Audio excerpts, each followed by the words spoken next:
Bonjour à tous et à toutes, on se retrouve aujourd'hui avec les sommes de Fourier. Alors, qu'est-ce qu'une somme de Fourier? Par définition,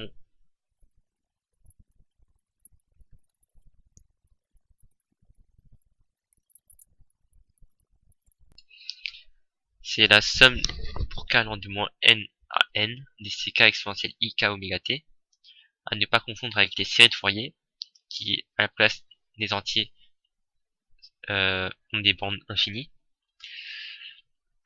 Alors, cette somme de Fourier, elle permet d'approcher les mouvements périodiques par une somme d'exponentielles complexes. Pour cela, il va falloir déterminer ce ck-là. Alors, bien sûr, on peut pas approcher n'importe quelle fonction périodique à l'aide des sommes de Fourier, mais c'est le cas avec les séries de Fourier. On peut voir tout d'abord une propriété très intéressante. Si on calcule 1 sur t,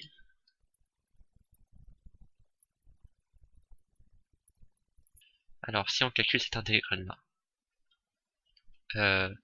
bien sûr, ce t il est en lien avec ce oméga, hein. C'est la période, comme ce qu'on pourrait appeler en physique. T c'est égal à 2 pi sur oméga. Calculons cette intégrale.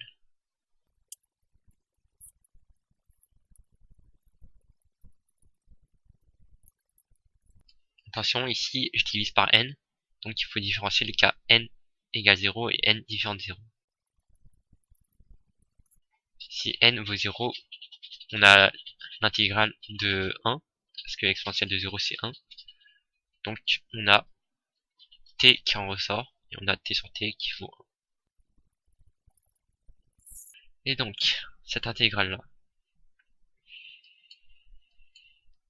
ici, on remplace le petit t par grand T. On rappelle que grand T c'est la période, donc les oméga se simplifient, ça nous reste 2pi n, c'est un multiple de 2pi, et donc on est toujours sur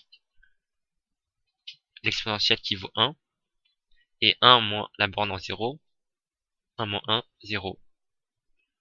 Donc on a 0 si n est différent de 0, et 1 si n vaut 0.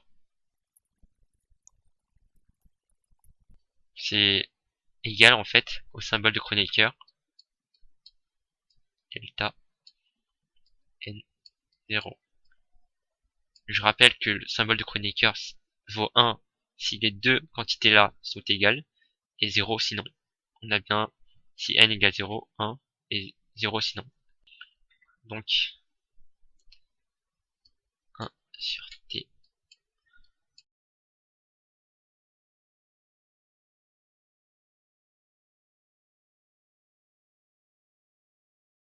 Maintenant on peut en déduire un corollaire.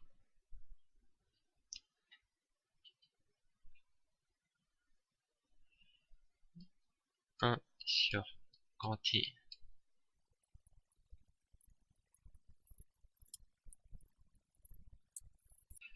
avec ceci, on remarque que si ça c'était notre ancien n, que ça vaut 1 si n moins m vaut 0, et 0 sinon. Donc c'est égal à delta n m.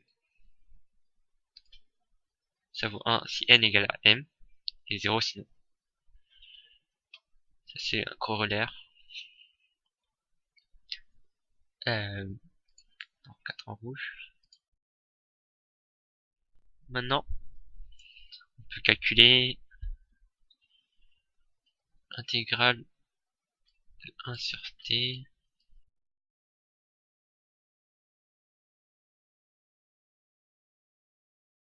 Maintenant, calculons ceci. On sait que le s de t a un exponentiel complexe, et là on pose aussi l'exponentiel complexe pour avoir le corollaire. Calculons ceci. Alors, 1 sur t, on utilise la définition de s de t.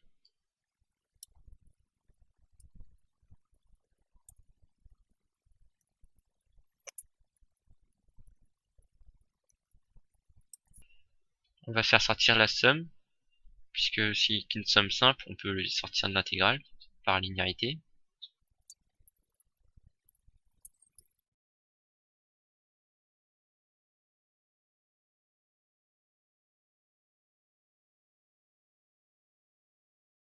Et là, on a bien fait apparaître notre corollaire.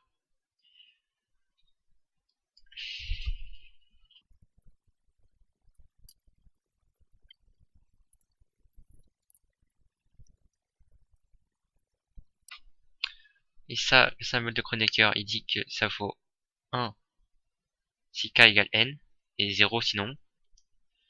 Donc pour k, on va garder seulement le k où k vaut n.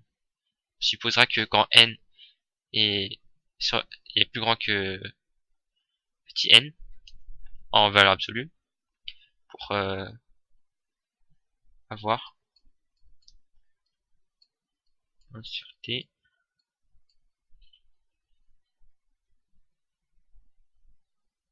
Attendez. Ça vaut delta kn si on fait rentrer le 1 sur t en fait. Du coup, ici, ça y a pas.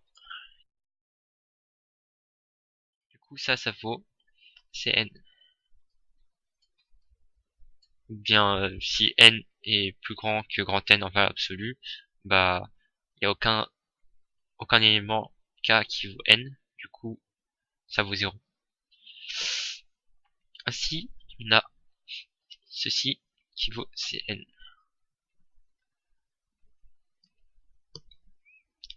Ainsi, on peut calculer les coefficients de Fourier à l'aide de cette intégrale-là. Je vais écrire ici.